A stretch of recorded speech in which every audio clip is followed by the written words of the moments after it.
Manhood. Manhood is the isthmus between two extremes, the ripe, the fertile season of action when alone we can hope to find the head to contrive united with the hand to execute.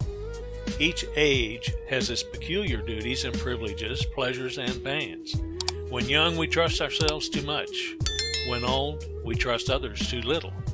Rashness is the error of youth, timid caution of age. In youth, we build castles and plan for ourselves a course of action through life. As we approach old age, we see more and more plainly that we are simply carried forward by a mighty torrent, borne here and there against our will. We then perceive how little control we have had in reality over our course, that our actions, resolves, and endeavors, which seem to give such a guiding course to our life, are but eddies of the mighty stream that rolls to its appointed end. In childhood, time goes by on leaden wings, 10, 20 years. A lifetime seems an endless period. At manhood, we are surprised that time goes so rapidly. We then comprehend the fleeting period of life. In old age, the years that are past seem as a dream of the night, our life as a tale nearly told. Childhood is the season of dreams and high resolves, manhood of plans and actions, age of retrospection and regret. There is certainly no age more potential for good or evil than that of early manhood. The young men have, with much propriety, been denominated the flower of a country. To be a man and seem to be one are two different things. All young men should carefully consider what is meant by manhood. It does not consist in years simply, nor in form and figure. It lies above and beyond these things. It is the product of the cultivation of every power of the soul, and of every high spiritual quality naturally inherent or graciously supplemented. It should be the great object of living to attain this true manhood.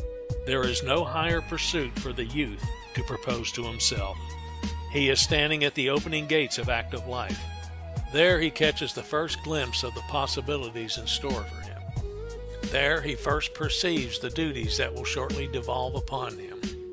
What higher aim can he propose to himself than to act his part in life as becomes a man who lives not only for time but for eternity? How earnestly should he resolve to walk worthily in all that true manhood requires? There are certain claims, great and weighty, resting upon all young men, which they cannot shake off if they would. They grow out of those indissoluble relations which they sustain to society and those invaluable interests, social, civil, and religious, with all the duties and responsibilities connected with them, which are soon to be transferred to their shoulders from the venerable fathers who have borne the burden and the heat of the day.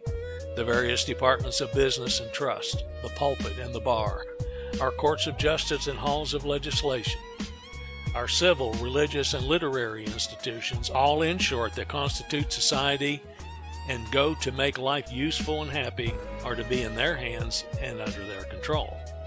Society, in committing to the young her interests and privileges, imposes upon them corresponding claims and demands that they be prepared to fill with honor and usefulness the places which they are destined to occupy.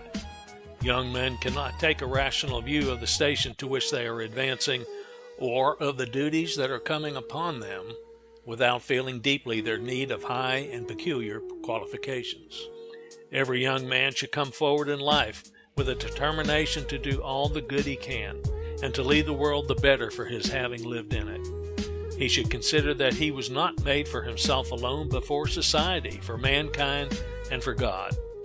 He should consider that he is a constituent, responsible member of the great family of man, and while he should pay particular attention to the wants and welfare of those with whom he is immediately connected, he should accustom himself to send his thoughts abroad over the wide field of practical benevolence.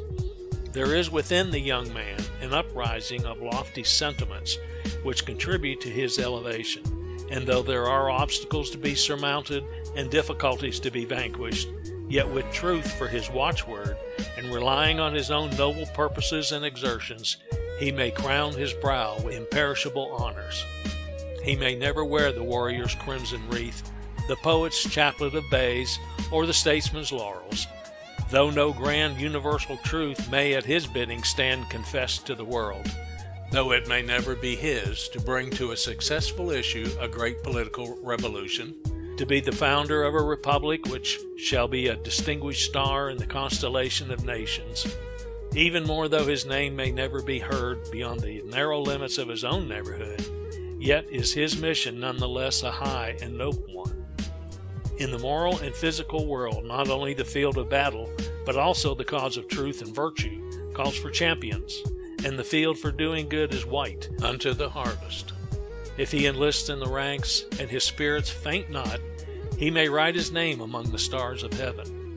Beautiful lives have blossomed in the darkest places, as pure white lilies, full of fragrance, sometimes bloom on the slimy, stagnant waters. No possession is so productive of real influence as a highly cultivated intellect.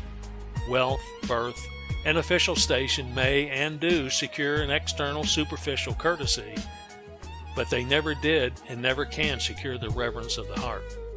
It is only to the man of large and noble soul, to him who blends a cultivated mind with an upright heart, that men yield the tribute of deep and genuine respect. A man should never glory in that which is common to a beast, nor a wise man in that which is common to a fool, nor a good man in that which is common to a wicked man.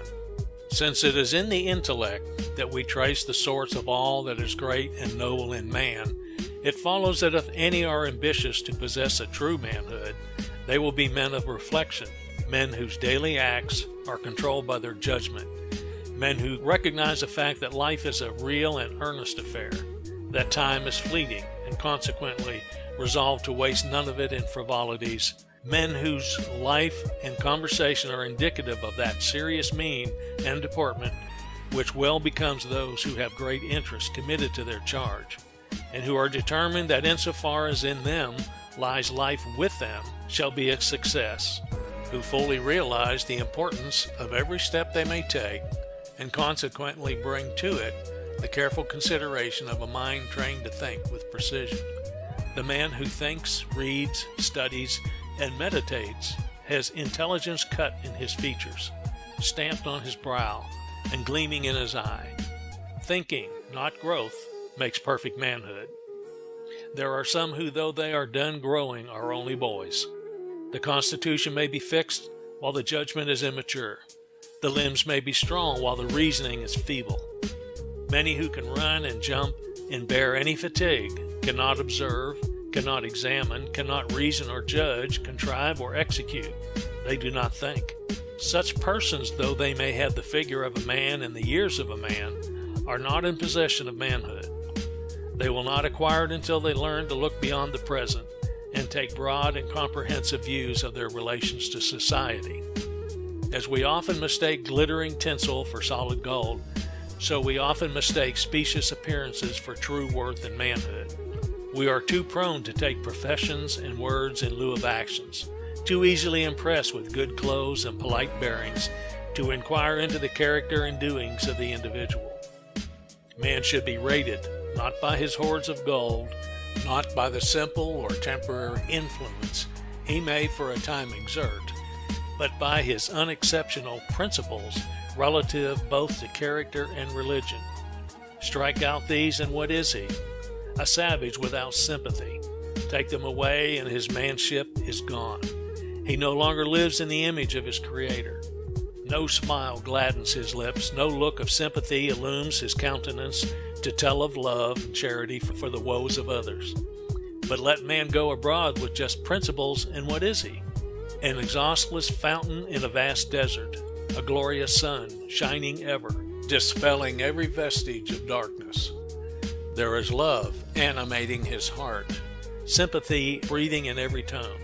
Tears of pity, dewdrops of the soul, gather in his eye and gush impetuously down his cheek. A good man is abroad, and the world knows and feels it. Beneath his smile lurks no degrading passion. Within his heart there slumbers no guile. He is not exalted in mortal pride, not elevated in his own views, but honest, moral, and virtuous before the world. He stands throned on truth. His fortress is wisdom, and his dominion is the vast and limitless universe. Always upright, kind, and sympathizing, always attached to just principles and actuated by the same, governed by the highest motives in doing good. These constitute his only true manliness.